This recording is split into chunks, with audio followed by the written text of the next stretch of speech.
Hello everybody and welcome back to Gameable Audio. This is episode 5 and today we're going to talk about the thematics of shop music.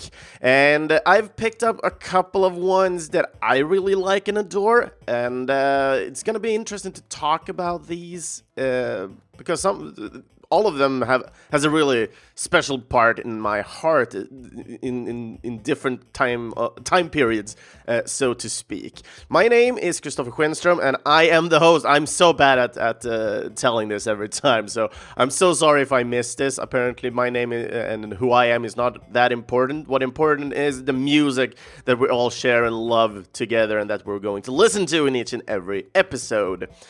So the thematic of shop music then. So what do I define about this? I actually talked to a couple of friends, and everybody, when I said, hey, do you have any shop theme music on top of your head? And they started just posting all these remixes and so on of songs that you can actually play in a literal store that you're heading into. And there were a lot of jazz music, and they were really good. They were really good. But what I'm coming down to is basically when you're inside of a game and when you're visiting the type of stores and so on inside of these games, where you can either buy power-ups or so on.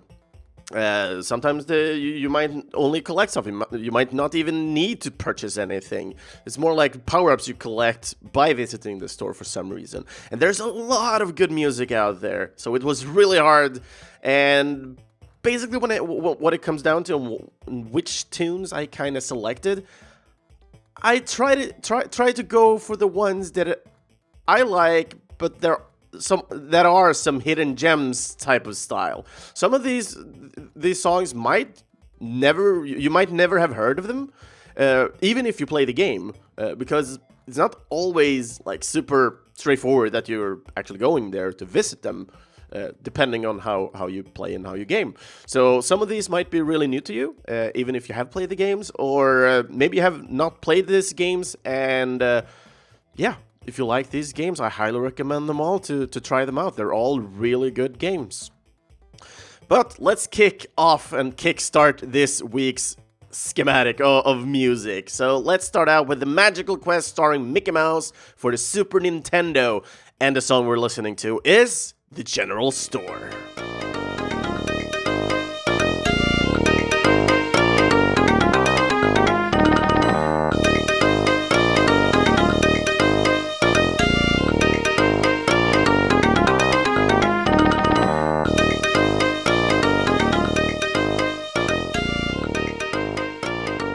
And that was the small track of The General Store from the Magical Quest starring Mickey Mouse. And holy crap, I just really adore this song because it's super catchy with the small tunes that it actually utilizes. So when it comes to the music here, so the soundtrack for this game was composed by the Japanese Mari Yamaguchi and Tatsuya Nishimura. The game here was also developed by the Japanese company Capcom, which a lot of people here love and adore. And the game was initially released back in 1992 in Japan, and then later that year in the US. For us in Europe, we actually had to wait to the year afterwards for it to release. And considering the work that the composers here have done, Mari started out back in 91 with her first game being the UN Squadron, and she worked on the music for some popular titles such as the Super Ghosts and Ghosts from 91, Street Fighter II, the Champions Edition, and this was the TurboGrafx 16 port. She also worked on Final Fight 2 and Breath of Fire. I almost said Breath of the Wild. But those three games were all released during 93, and her latest work was for Mega Man 10, which was released back in 2010. Considering the second composer here, Tatsuya, he does have some more games in his credits, as he started out with Bases Loaded for the NES back in 1990. And these were basically like a series of baseball games, and he actually worked on 3 initially, and then he moved over a couple of years later, or a couple of 2 years later, to the Super Buster Bros, which is also more known as Pang. here in Europe. And this was back in '92.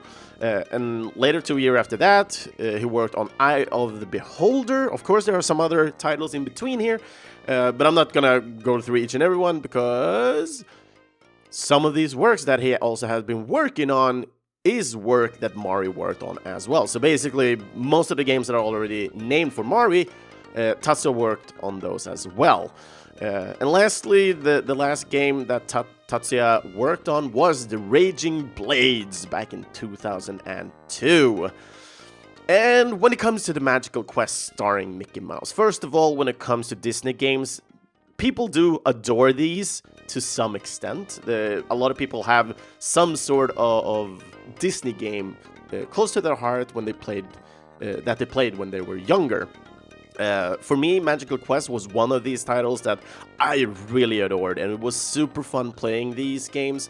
They were very luster in the graphics, and the music was really good, especially like the first 2-3 levels in the game, where I just have them close to my heart, and I really adored them.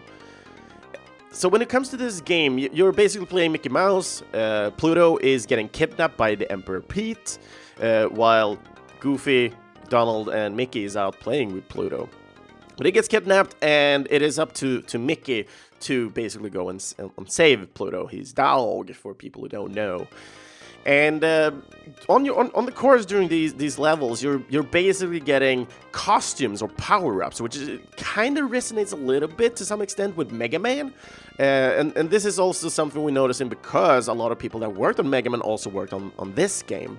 And it's super fun to see these kind of thematics and things. So one of the first power-ups Mickey does get in this game is the turban power, so he can... Well, he's basically walking around with his finger in the air, and he shoots magic powers utilizing this turban. And he can basically charge this up just like the classical Mega Buster that Mega Man does use. And over the course of time, you will get grappling powers, which is kind of resonating together with Bionic Commando, so you can hook platforms and swing around. You also have, let's see if I don't... Yeah, the Firefighter power-up, where you can basically...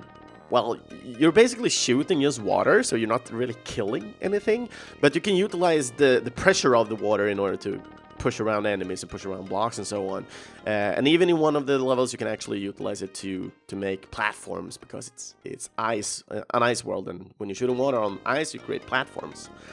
So it's really nice. I really adore this. And when it comes to the general store here, this is also like hidden things inside the game. You need to find these portals basically that brings you to the general store, and from the general store you can buy like 1-ups, you can buy more power, because just like the Mega Man powers, they have a bar, so you can actually go out of power, so you can't shoot your magic power with a turban, or you can't utilize the water from the Firefighter, but you can use the grappling hook at all points in time, because that one does not utilize the energy.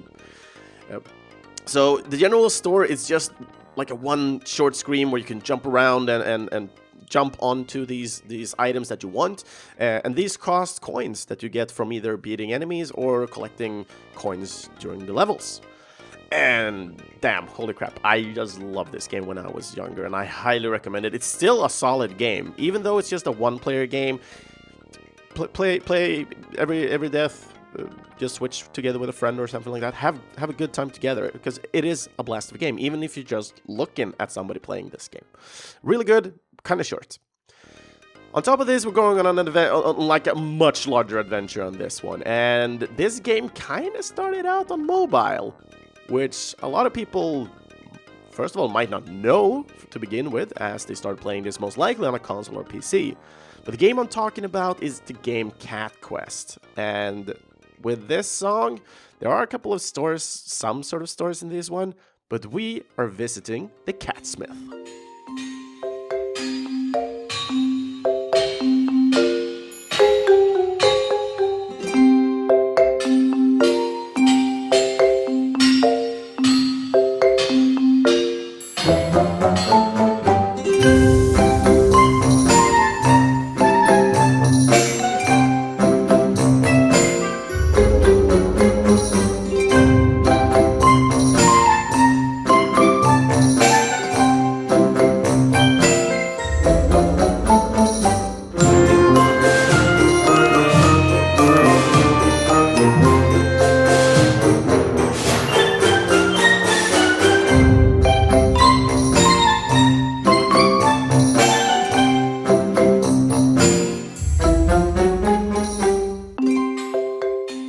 there we have the track of the area where you can find the catsmith in the game of Cat Quest. And as the title might hint about, this is a game about cats walking on a quest. That's definitely what it is. So you're basically taking the form of a cat and you're going on this Dragonborn epic quest a la why am I saying Skyrim. Starrim, it's the new game. We're going out into space. It's cats. No, we don't. Anyway, so Cat Quest, you're taking the form of a cat and you're going on this amazing epic quest. It is very easy to play, as this game was initially released for the Android and later released on the iOS, but then again later on the Mac, Switch, PC, and even PS4. And this was happening back in 2017. And the composer of this game was the American Brian Havey. And the game was developed by the Singapore-based studio Gentle Bros. There is also a second quest here as well, the Cat Quest 2. That game I haven't played myself, but if it's just as good as the first one, I guess it's a nice little adventure you can go on. You can play a little bit here, a little bit there. But anyway, when it comes to this track, it is very serene. I really like the type of curiosity this track kind of peaks at. So when it comes to the music within Cat Quest, it is a little bit special because, like some other games that I tried to figure out, like, hey, I really would like some store music from this game because these are like games that I really adored. But then I noticed, like, okay, but there's not a specific store for this type of game, because they utilize the area that you were in as the store music as well. But in Cat Quest, you basically have regional music. So when you're interacting with people in certain areas, then you have the change of music. So you do get the catsmith music when you do interact with the catsmith, or if you visit the catsmith blacksmithery. And then to me, when I play this game, I remember talking to this character, but I have no idea walking into the big anvil that the catsmith lives in.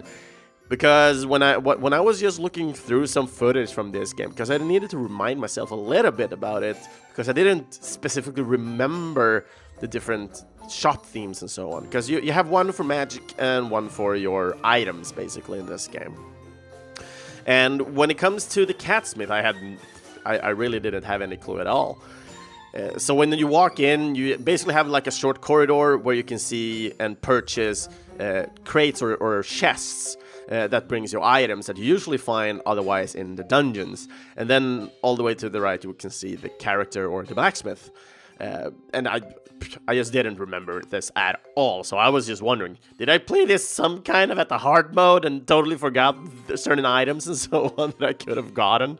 I don't remember, but I did play this on iOS, and I just adored how simplistic it was. It was one of these games that I really adored to play on mobile as well. I'm usually not, even though I work with mobile games, I'm not a fan of playing on mobile, but that usually doesn't stop me from anything. Of course, I'm willing to try anything to any type of extent in order to, well, increase my understanding of games, basically.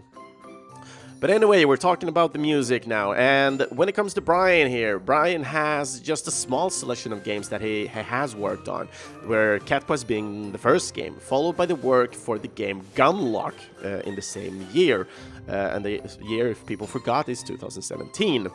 Then in the next year, he worked on Unworthy, and finally the Cat Quest 2 that was released back in 2019. So he's not that old, considering that we have some more years on the first Cat Quest game.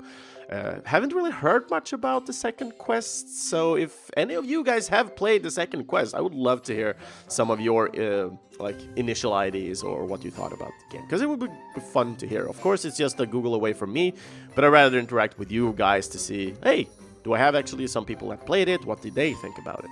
So much more and so much better than watching just a gameplay of the game, and it's like, hey, this was fun. Anyway, so highly recommend Cat Quest because this is a really good experience because of the simplicity of the game itself. The story is kind of small and quirky, and it's nice to see all these kind of cat characters walking around in this world. So if you're a fan of cats as well and want to beat up some monsters, then go right ahead and get Cat Quest 2. The next game is going to be like a curveball, because this one is really close to my heart. I really adored this game when I played it back in the day. But instead of visiting a store, let's run one. We're listening to Racketeer, an item shop's tale, and this is the open shop theme.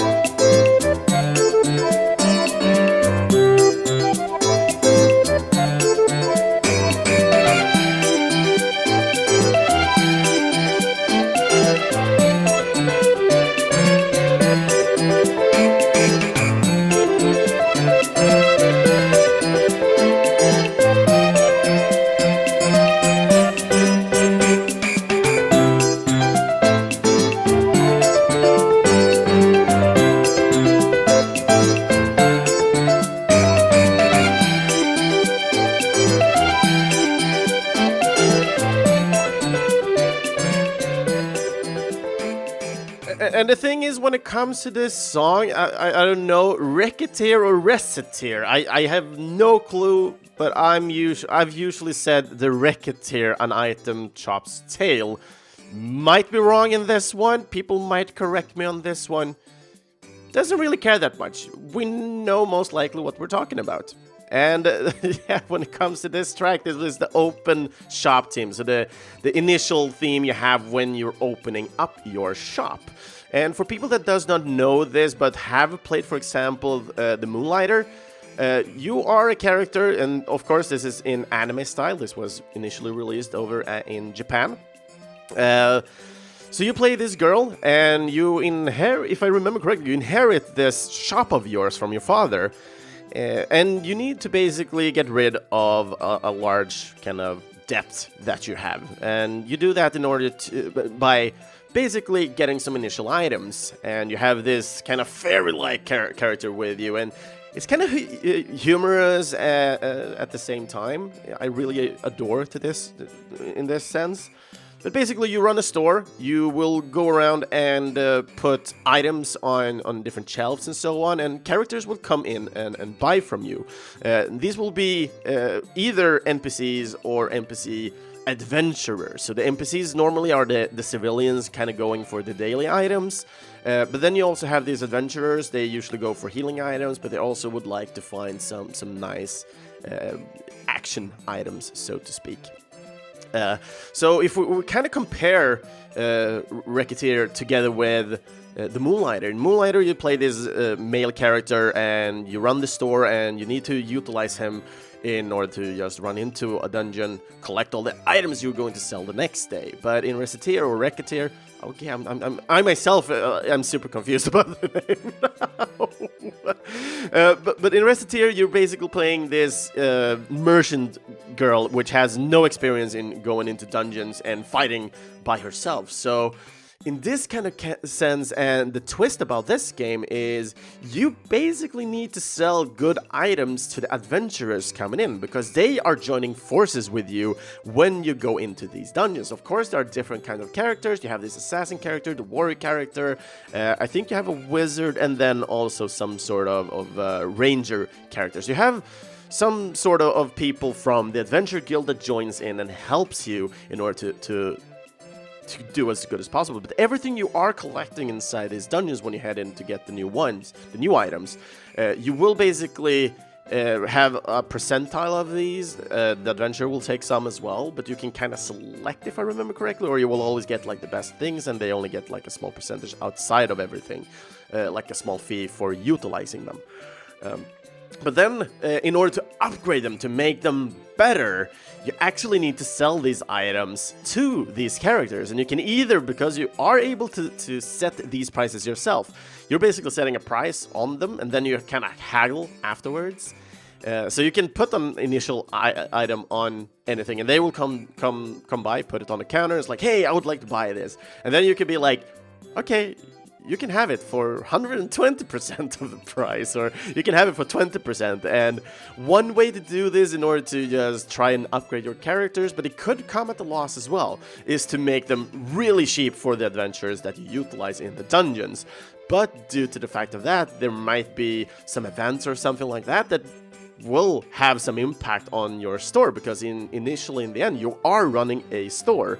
But if you take too much price, they might not come back in a while to buy new items, or they can be pissed at you. And this kind of goes into the civilians as well. If you take too much price, they will be sad, but if you're able to get something that is really rare, they will pay a really hefty price for them.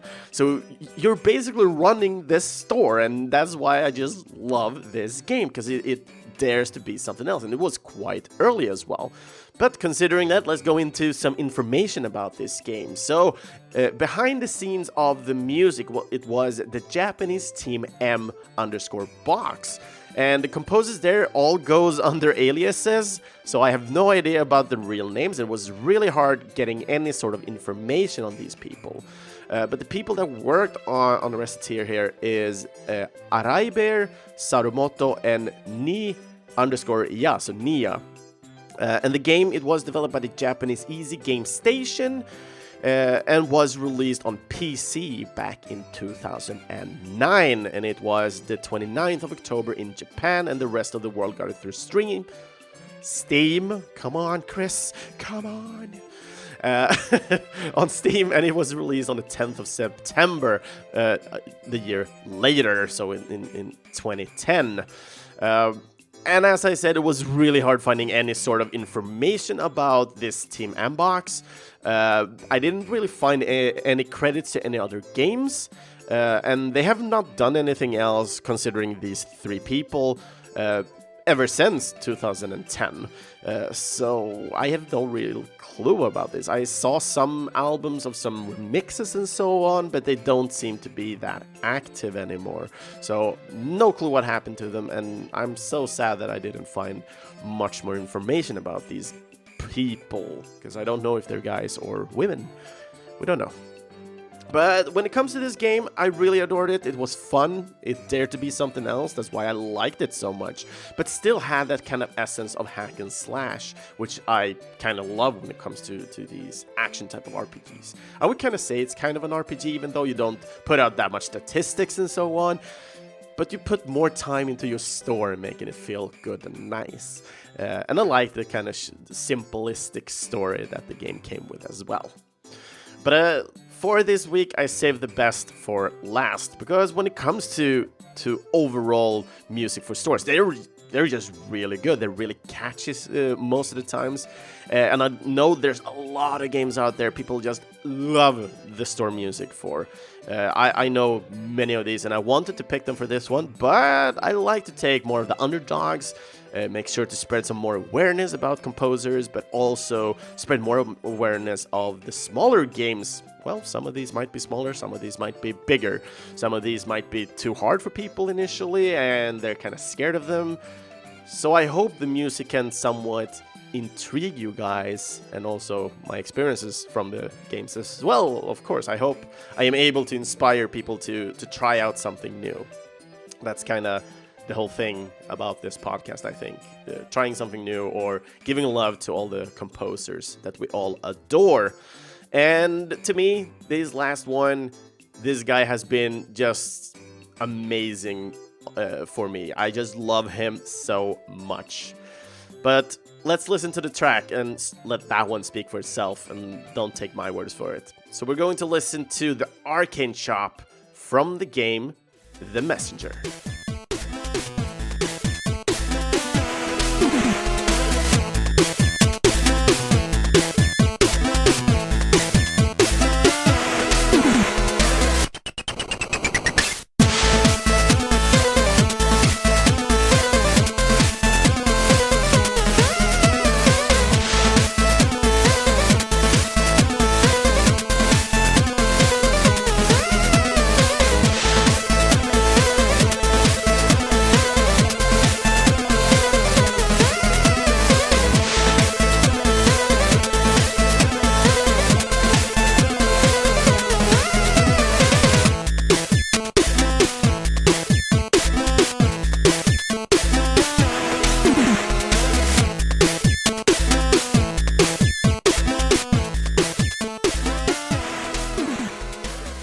The Arcane Shop from the game The Messenger, and holy damn, I really adore this game, but holy crap, it was way too long for my interest to peak, because it kind of peaked and it's like amazing, but then it just kind of dropped over time. I was like, ah. The one thing that really uphold the whole freaking experience is the music that was composed by the American Eric W. Brown. But yeah, the thing is, when I heard that he was going to make this soundtrack, I was already hooked, and I knew I wanted the game already from that start. I didn't care that it looked so much like a Ninja Gaiden game, and I'm not a fan of Ninja Gaiden because I'm just really crap at those games. And yeah, it was amazing. It was a dream kind of come true to just listen to the work of Eric, and I just loved it. So the game here was developed by the Canadian studio Sabotage Studios, and the game was released for PC and Switch back in 2018.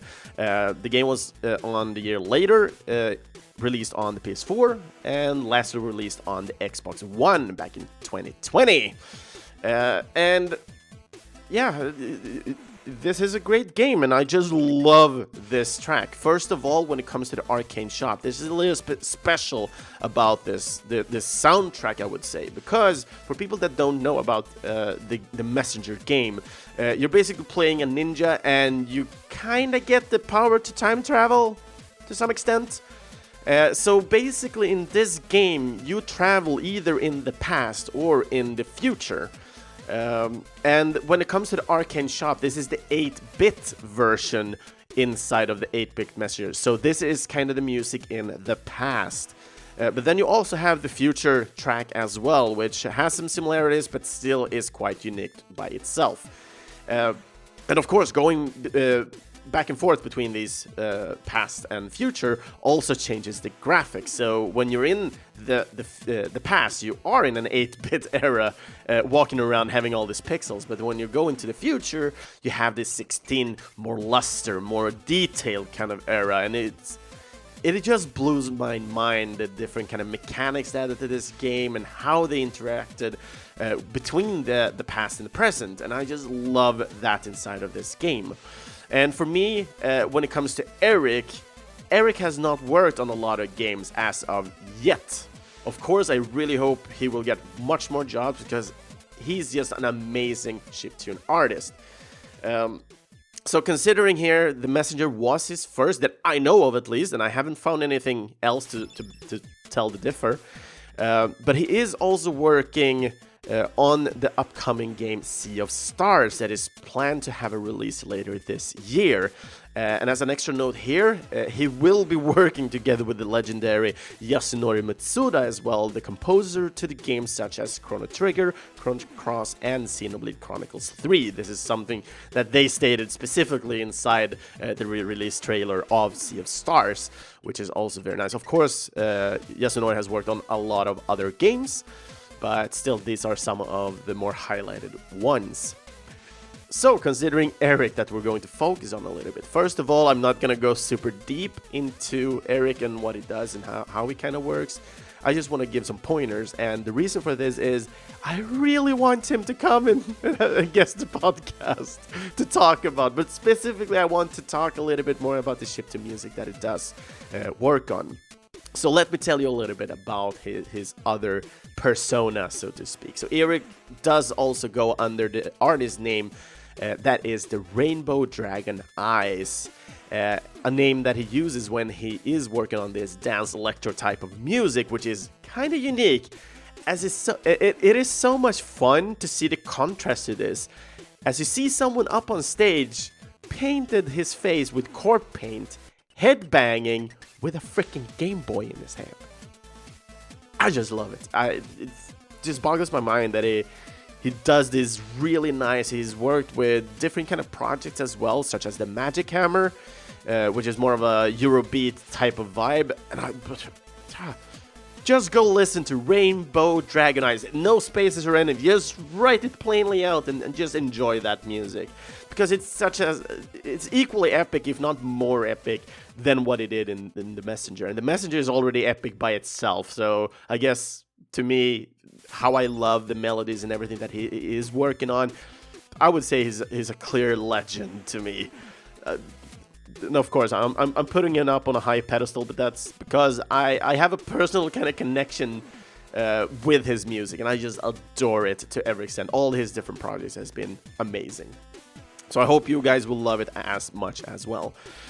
So in the Messenger, as I said, you're playing this ninja, you're walking around in a Metroidvania kind of world, and this is kind of where it kind of stems, I would say, kind of makes it harder as well, because inside of this game, you don't get too many power-ups, not too many, but still you're going back and forth in all the land of this, because it's like, oh, you need to get this. This is in the west part of the game. Oh, you need to go and get this. Yeah, it's in the east part. And then, theoretically, when you're in the east, you're kind of northeast of the map. And then, like, oh, yeah, and then you need to get this this thing. You need to go and get it. And it's all the way down south. And you need to go west in order to get into the tunnel that brings you down. And it's just a lot of time traveling back and forth through the same areas over and over and over again. And if you miss something that you can't do in the past that you need to be in the future for,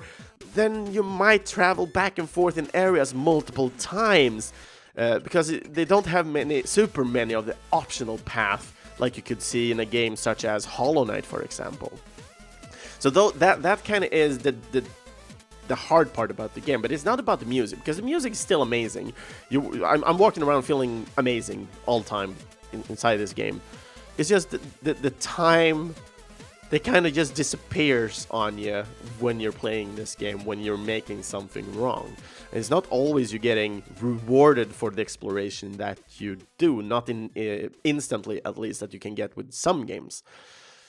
But yeah, I really liked, in the end, the Messenger. They do have a DLC and so on, but I'm not a fan of playing DLCs. I usually just like to play a main story, and then I'm quite happy with an experience. Even if I love the game, I'm rarely replaying anything. Of course, there are some games that I love to replay, but they don't get as much love because I usually tend to expand my mind on games. That's why I buy so many different type of games. That's why I'm trying all the different genres and so on.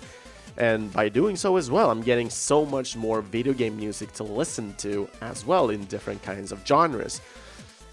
So it's really, really fun, really, really exciting as well. But those were the 4 tracks that I had to bring to you guys for this week. And I hope you all liked these tracks, found interested in the games, or even the artists, I hope.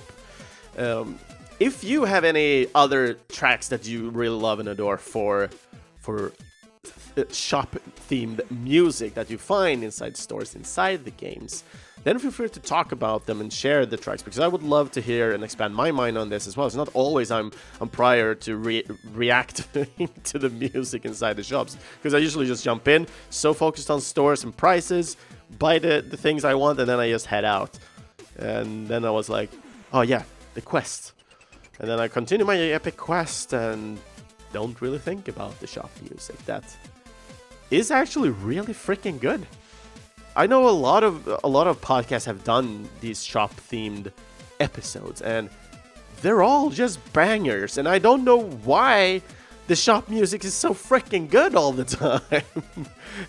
It's like they put, for some reason, the most catchy, the most interesting music as shop music sometimes. And we don't pay any tribute or even give some focus to these.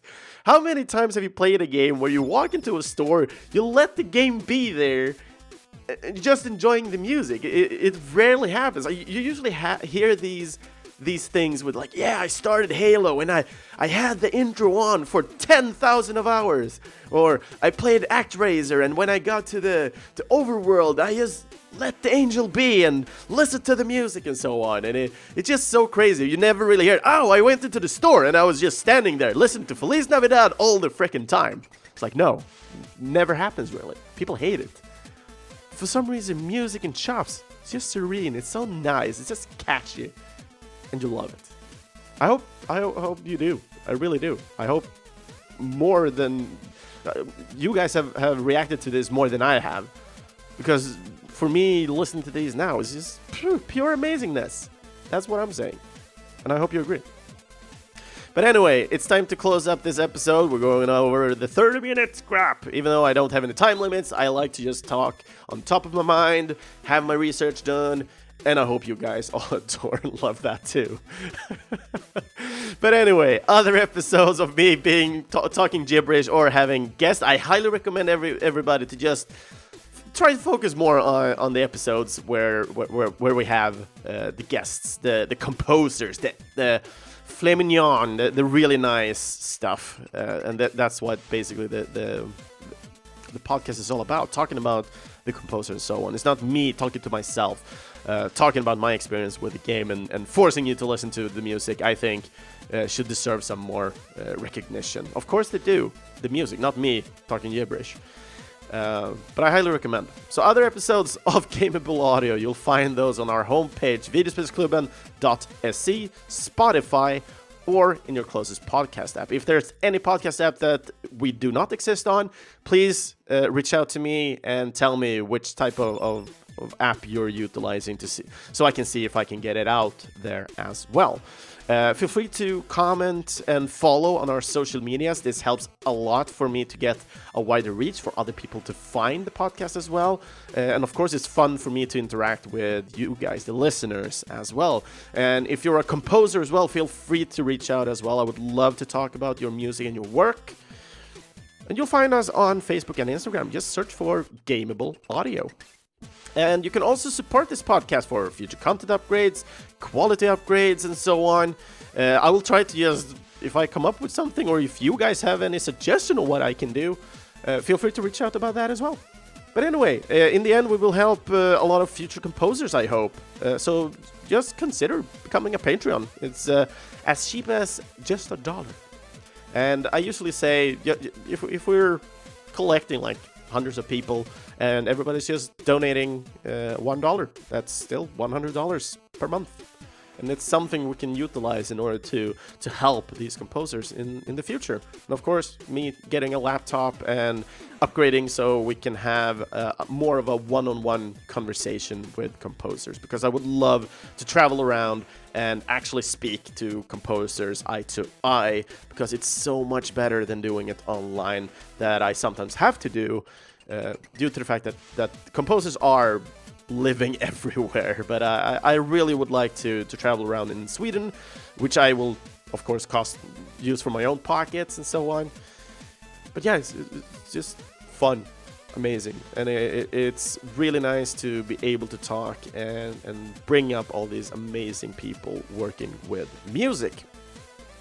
But anyway, I'm getting off track here. It feels like I'm doing the Patreon pitch that I should have done a video on to explain, but all the information is still there, and at one point I should definitely make a video. Anyway, off topic again. Our current awesome backers that we do have on Patreon today is Daniel Onemark, Lars Schenström, Titti Schenström, Kevin Wikström, and Mike Björkholm. Thank you so much for supporting the cause of the podcast, and you guys are all amazing. Links to where you can either buy or support the composers behind the music that we'll listen to today will be found in our main post at videospelsklubben.se. And the next episode is going to be a pre-recorded one. I'm still working on all the technical parts to finalize the episode, so that one will be laying in the oven, so to speak, because it is already recorded. But the next episode we will have the amazing composer Daniel Lindholm, and we will be talking a lot about the music that he have worked on his travels from Sweden to Japan. So I already know it's super interesting. It's going to, just buckle up everybody, because this next episode is going to be freaking long. But I hope you'll find it as interesting as I did while talking to Daniel about this. So with that said, do take care everybody, and see you all guys next time.